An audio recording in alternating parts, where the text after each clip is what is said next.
Aqui estamos, na evocação de Sebastião da Gama e de Joana Luísa, que para além da sua vida e para além da sua morte, continuou fiel sempre ao seu testemunho e ao seu sonho. Poucos poetas deixaram, como Sebastião da Gama, uma memória tão indelével no seu tempo e no nosso.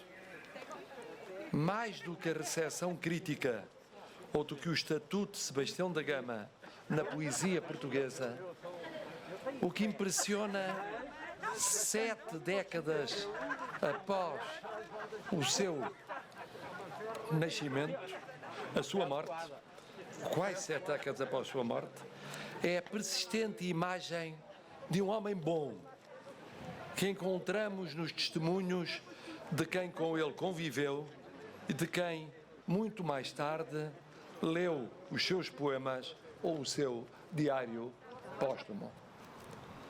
Não é forçoso que um poeta seja um homem bom.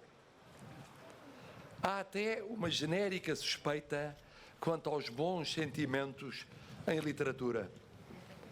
Mas não podemos ignorar o modo como este poeta e este homem bom impressionou tanta gente, e desde logo os seus contemporâneos, de Hernani Cidade a Lindley Sintra, de Pascoais a Nemésio e a Régio, e de Rui Belo a António Osório, também ele poeta da Rábida, que esteve no funeral em Vila Nogueira de Azeitão, em fevereiro de 52, e que num texto publicado mais de 50 anos depois, evocou essa figura cordialíssima, cativante, generosa e milagrosamente feliz.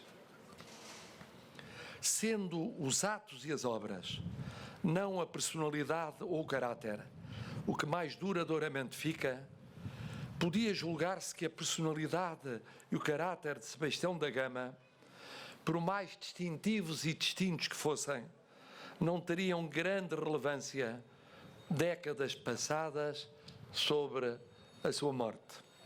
Mas dá-se o caso de o homem Sebastião da Gama e o poeta do mesmo nome serem vasos comunicantes, uma existência poética e uma poética existencial verdadeiramente gêmeas uma da outra.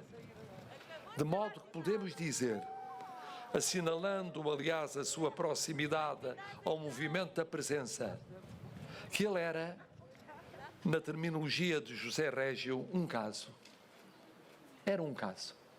Um caso humano, antes de mais, segundo os depoimentos coevos de muitos professores, colegas e amigos, e segundo a lembrança ainda viva de uns poucos, mas também um caso poético. Um dos seus mais próximos, David Mourão Ferreira, definiu-o como um poeta autêntico, franciscano e vital. Autêntico porque devedor de uma certa limpidez emotiva e formal, que descendia do lirismo tradicional português, retomada à época por uma revista com uma tábua redonda, na qual Sebastião da Gama colaborou.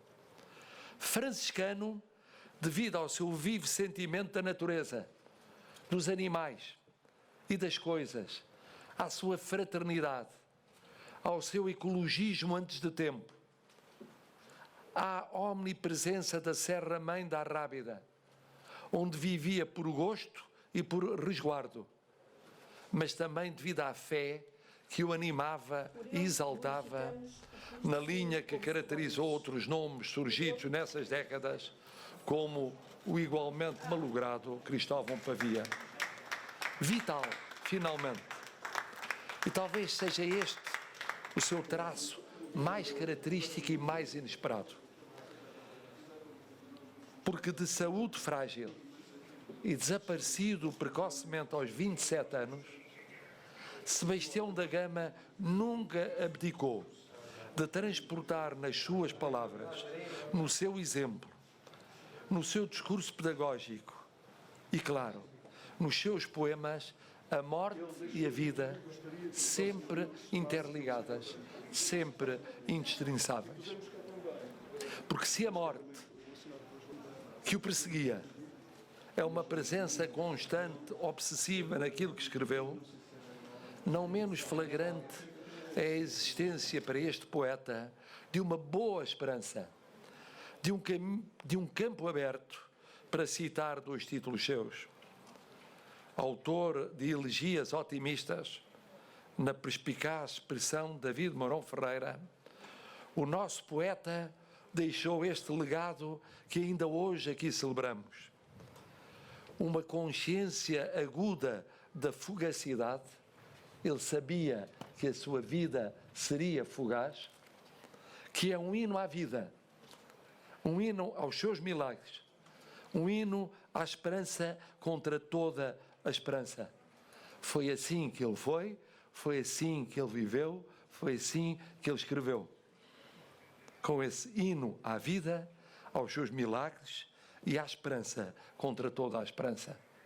Muito obrigado.